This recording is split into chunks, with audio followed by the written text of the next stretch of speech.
Avoir une vision ambitieuse, c'est une chose. Mais comment s'assurer qu'elle ne reste pas juste une belle idée sur un bout de papier? Le vrai défi, on le sait, c'est de transformer cette vision en actions concrètes, des actions qui vont vraiment mobiliser tout le monde. Alors aujourd'hui, on va explorer un outil qui est fait pour ça, la pyramide de la stratégie. Allons voir comment ça fonctionne.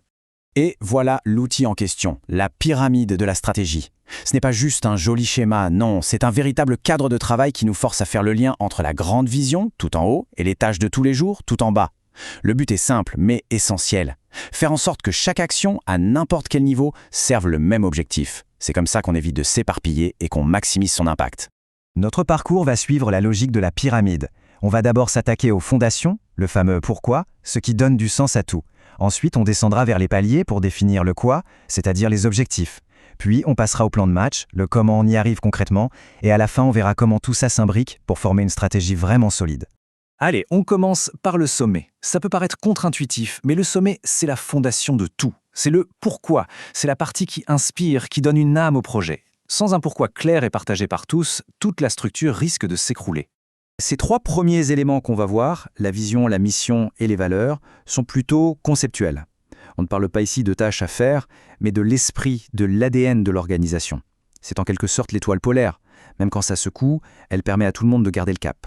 La vision, c'est le grand rêve. C'est la réponse à la question « si tout, absolument tout, se passe comme prévu, où sera-t-on dans 10 ans ?» Prenez l'exemple de la vision de Microsoft à ses débuts. Un ordinateur sur chaque bureau et dans chaque maison. Ce n'est pas un plan, c'est une image de l'avenir tellement puissante qu'elle donne envie de se dépasser. Ok, donc si la vision, c'est la destination lointaine, la mission, elle, nous ramène sur Terre. Elle ancre la vision dans le présent, elle répond à des questions très directes.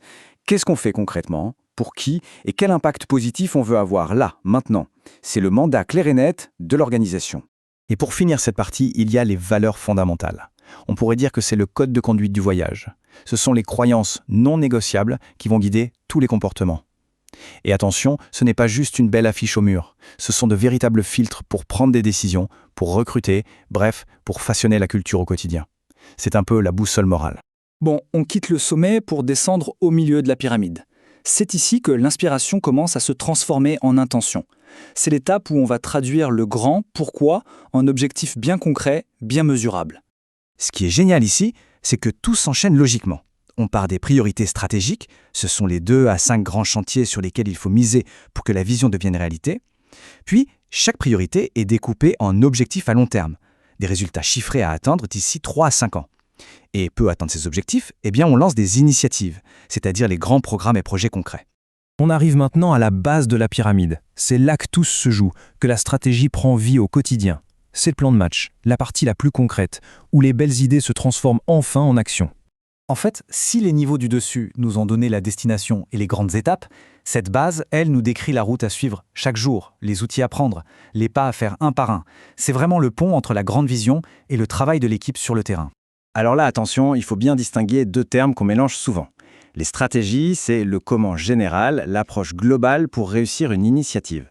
Par exemple, se concentrer sur le marketing de contenu.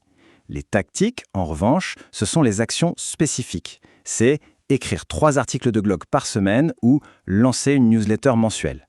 L'un est le plan de jeu, l'autre, ce sont les actions sur le terrain. Et tout en bas, le socle, c'est le plan d'action.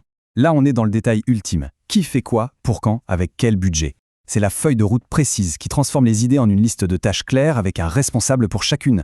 Sans ça, soyons honnêtes, la meilleure stratégie du monde reste lettre morte. Parfait. Maintenant qu'on a vu chaque étage de la pyramide, du plus abstrait au plus concret, on va voir comment toutes ces pièces du puzzle s'assemblent pour créer quelque chose de vraiment cohérent et puissant. Et cette image, elle résume tout. Le secret d'une bonne pyramide stratégique, ce n'est pas juste d'avoir tous les éléments, c'est leur alignement parfait.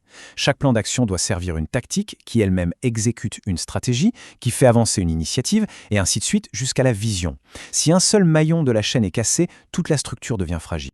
Donc, s'il y a une chose à retenir, c'est ça. La vraie force de ce modèle, c'est l'alignement. Quand le travail de tous les jours, le comment, est visiblement connecté à la grande vision, le pourquoi, ça crée une motivation et une concentration incroyables. Tout le monde sait pourquoi il fait ce qu'il fait. Et ça change tout.